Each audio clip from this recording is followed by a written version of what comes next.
बच्चों, let's read the question. Question is legs sides other than hypotenuse of a right angle triangle are of length 16 centimeter and 8 centimeter. Find the length of side of the largest square that can be inscribed in the rectangle. तो हमें क्या निकालनी है? तो rectangle के अंदर largest square inscribed होगा, उसकी लेंथ फाइंड आउट करनी है। की कॉन्सेप्ट हम क्या यूज करेंगे? की कॉन्सेप्ट इज यहाँ से हम इसमें यूज करेंगे सिमिलैरिटी ऑफ ट्राइंगल्स को यूज करेंगे। Similarity of triangles. क्वेश्चन में एक राइट एंगल ट्राइंगल है। लेट्स से ये हमारा है राइट एंगल ट्राइंगल। इसकी साइड एक 16 गिवन है और एक क्या गिवन है? 8 सेंटीमीटर गिवन और एक है 8 सेंटीमीटर। तो इसमें हमने क्या लिया? लेट्स सपोज जो ए बी है वो 16 सेंटीमीटर है एंड जो let's say this is A, this is B and this is C. इसमें हम क्या बनाते हैं? एक लार्जेस्ट स्क्वायर बनाते हैं। तो ये बन जाएगा हमारा लेट्स सपोज ये लार्जेस्ट स्क्वायर है और इसको हम ले लेंगे P Q, P Q R. This is the largest square बन रहा है। इसमें दो ट्राइंगल लेंगे, in triangle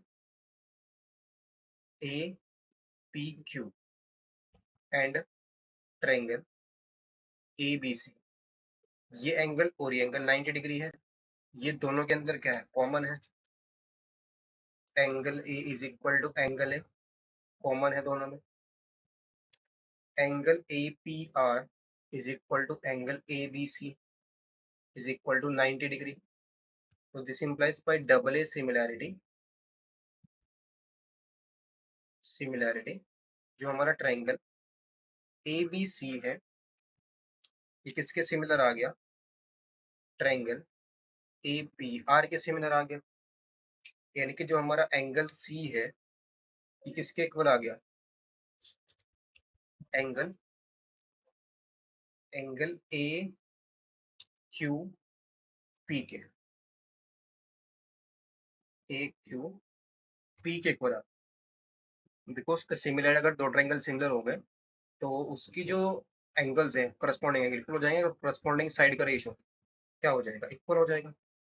that is A P upon A B is equal to हमारे पास आ जाएगा A P upon A B is equal to next हमारे पास बन जाएगा P R upon B C. जो हमारे पास ए पी है, ए पी हमें निकालनी है। लेट्स से जो हमारे पास है ए पी को, ए बी में से बी पी को सेपरेट करना है। लेट्स से ये एक्स है, पूरी 16 है तो 16 माइनस एक्स रहेगी ए पी। तो जो ए पी की लेंथ आ गई A P is equal to A B minus B P is equal to हो गया ये 16 माइनस एक्स के इक्वल। बी पी को हमने क्या लिया? एक्स लिया। बी सी हमारी कितनी है? 8 सेंटीमीटर है। तो जो बी पी है, बी पी ये वाली लेंथ, पी क्यू बिकॉज ये स्क्वायर है तो पी क्यू भी सेम होगी, क्यू आर भी सेम होगी एंड आर बी भी सेम होगी। तो यहाँ से हमारे पास जो बी पी है इज इक्वल टू कितना आ जाएगा? B P is equal to P R is equal to, यहाँ से ए पी ट्रायंगल हमारे पास क्या था ना? ए पी क्यू था, sorry this is A P Q. तो जो एंगल है वो ए क्यू पी के इक्वल आ गया। यहाँ से जो हमारे पास साइड आ जाएगी ना, ये पी क्यू बनेगी, P Q upon B C. अब ठीक है, तो B P is equal to P Q is equal to Q R is equal to R C.